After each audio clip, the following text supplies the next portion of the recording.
दर्शक नमस्कार। म आज फेरि नयाँ कुरा लिएर आएको छु। कुरो के रहेछ भने कुरो त पहिलेकै हो, तर हामीले ख्याल नगरिरहेको त्यो कुरो के रहेछ भन्दाखेरि हामीले जुन आँपका बिरुवा, लिचीका बिरुवा, कटहरका बिरुवा इत्यादि बिरुवा जुन रोप्छौँ, त्यो रोप्ने बेलामा अलिकति ख्याल गरिएन भने पछि हामीलाई बडा दुःख हुन्छ। यो कुरा मैले त पटक पटक भनिरहेको छु, अरूको हाम्रो भिडियोमा छ, बिरुवा कसरी रोप्ने भन्ने कुरा भनेका थियौँ। तर त्यसमा केही कुरा छुट हुन गएको होला, त्यो यसबाट चाहिँ पुरा गर्न सकिन्छ। कुरो के भने हामीले जब बिरुवा रोप्छौँ, जस्तो आँपको कलमी बिरुवा, लिचीको भयो, कटहरको भयो, यस्ता बिरुवाहरू रोप्दाखेरि हामीले खाडल खन्ने बेलामा जुन हामीले पहिला 3 फिट गहिरो, 3 फिट चौडाइ, 3 फिट लम्बाइ भएको खाडल खन्ने, त्यसमा फेरि त्यसलाई चाहिँ राम्रो मल र माटोसँग पुरिसकेर त्यसमा जुन बिरुवा रोप्ने बेलाको कुरा आयो हेर्नुहोस्। यति पहिला त मल राख्ने, खाडल तयार पार्ने कुरा त भनिसकेका नै छौँ। र बिरुवा रोप्ने बेलामा के ख्याल राख्नुपर्छ भने कि हामीले नर्सरीबाट ल्याउँदाखेरि बिरुवा, त्यो बिरुवामा परालले बाँधेको गुट्टी हुन्छ उसको जरामा।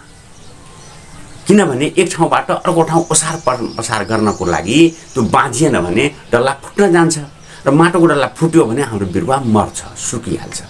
त्यसैले नर्सरी धनीले के गर्छ भने टाढाभन्दा टाढा पनि पुर्याउनको लागि त्यो आँप, लिची र कटहरका जराहरू जुन हुन्छ त्यसलाई परालले बाँधेर सुरक्षित गरेर पठाउँछ। अब के हुन्छ भने हामी कहाँ जब आउँछ, हामी किनिसकेर जब रोप्ने बेला हुन्छ, हाम्रो खाडल तयार भएकै हुन्छ हैन। त्यसमा रोप्ने बेलामा जब रोप्छौँ हामी के गर्छौँ, सोझै अलिकति माटो हटाएर त्यसमा चाहिँ त्यो बिरुवा राखेर रोपिदिन्छौँ। अब गल्ती कहाँ भयो भने हामीले त्यो रोप्ने बेलामा त्यहाँ बाँधिएको पराल खोलेर हटाइएन भने त्यो के समस्या हुन्छ, त्यो आएर यसले यहाँ चाहिँ हेर्नुहोस्। त्यो पराल हटाइएन भने त्यो बेला त बिरुवा हाम्रो सर्छ, हामीलाई मेहनत पनि भएन, खोल्नु पनि परेन, फुट्ने डर पनि भएन, रोपिहाल्छौँ। रोपिसकेर जब बिरुवा सरिहाल्छ, बर्सात महिनामा खास समस्या हुँदैन। यो रोप्ने बेला कस्तो भने जेठ आसार साउनतिर हामी रोप्छौँ।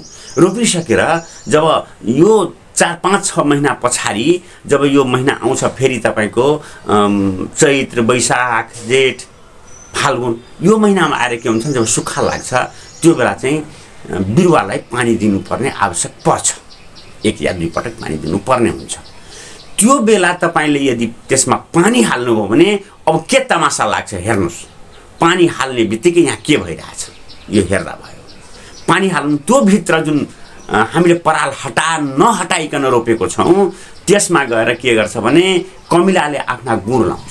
यसरी यदि तपाईँले आषाढमा आँपको कलमी बिरुवा रोप्नु भएको छ भने त्यसमा आजभोलि पानी दिन जरुरी छ। र पानी दिन थाल्नुभयो भने त्यो भित्र भएको यो कालो ठुला कमिलाहरू सबै बाहिर निस्केर आउँछ। यदि तपाईँ पानी दिन सक्नु भएन भने यो भयभरको कमिलाले तपाईको बिरुवाको जरा काटेर बिरुवालाई सुकाइदिन सक्छ। त्यसैले याद गर्नुस् र आफ्नो बिरुवालाई संरक्षण गर्नको लागि यसरी पानी हाल्नुस्। पानी हाल्दाखेरि यसरी तपाईको कमिलाहरू व्यापक रूपमा जराबाट निस्कन्छ। हेर्नुस् कतिको रहेछ त यो कमिला। यो कमिलाको टुप्पासम्म पुग्यो कमिला यो बिरुवाको। हेर्नुस् र कमिला चाहिँ हजारौंको संख्यामा त्यहाँ हुन्छ। र पछि के गर्छ भने बिस्तारै त्यो माटोलाई उकल्दै, माटोलाई त्यहाँबाट तान्दै त्यो जरा सबै खोक्रो बनाइदिन्छ। र जरा खाली भइसकेपछि त्यो बिरुवा सुकिहाल्छ।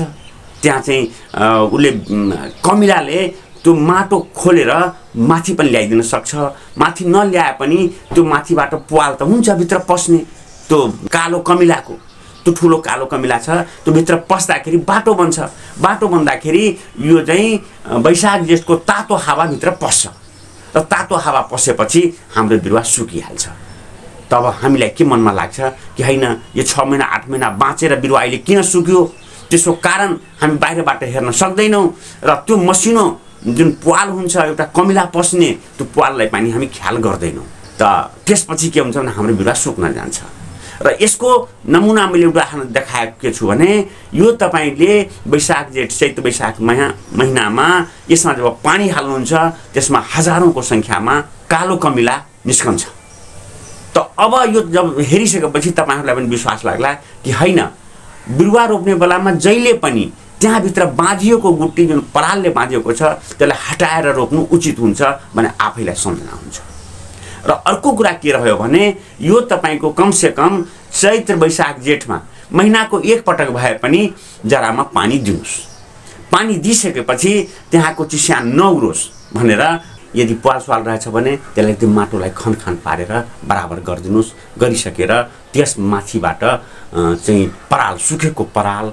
घाँसले छोपिदिनुस् त्यसले के भने मल्चिङ भयो मल्चिङ गरिसकेपछि त्यहाँको चिस्यान उर्न पाउँदैन र हाम्रो बिरुवा जुन छ त्यो फस्टाएर आउँछ भनेपछि यो काम चाहिँ गर्न अति नै जरुरी छ यसरी पानी दिइसकेपछि कमला जति बाहिर आउँछ र कमला जति बाहिर आइसकेपछि त्यो जरालाई अलिकति सक्नुहुन्छ खनेर पानी दिनुस् पानी दिइसकेपछि मल्चिङ गर्नुस् मल्चिङ भन्नाले सुकेको परालहरू केही राखेर माथिबाट छोप्नु भयो भने पछिसम्मलाई त्यसमा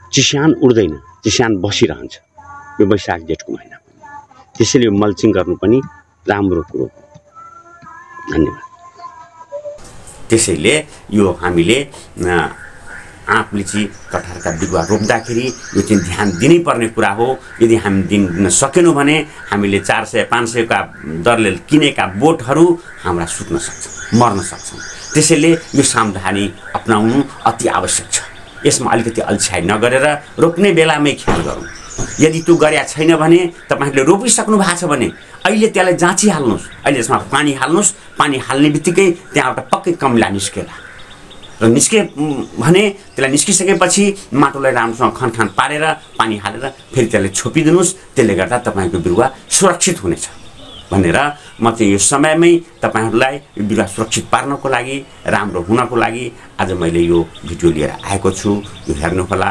र समय समयमा हाम्रा पुराना धेरै भिडियोहरू छन् हेर्न मन लाग्यो भने हेर्नु होला हाम्रो यो वेलकम टिभी नेपालबाट चाहिँ धेरै आइरहेको छ तपाईलाई राम्रो लाग्यो भने कमेन्ट लेखिदिनु होला लाइक गरिदिनु होला सब्स्क्राइब गरिदिनु होला र फेरि हाम्रो माया नमारिकन हेर्दै गर्नु होला नमस्कार धन्यवाद